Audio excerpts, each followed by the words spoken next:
Install Android 12 on OnePlus 7 and 7 Pro via AOSP ROM.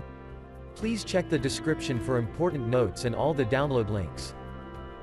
First download ROM and GApps packages, then transfer the downloaded files to the phone storage, link is in the description below. Step 2. Boot your device into TWRP recovery.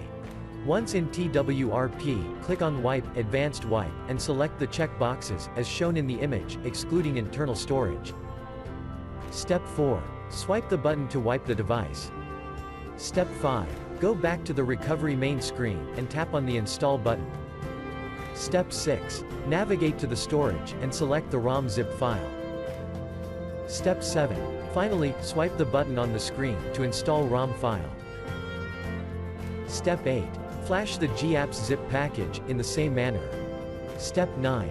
After GApps flashing completes, select Wipe Cache and Dalvik from bottom left side of screen, and swipe to wipe.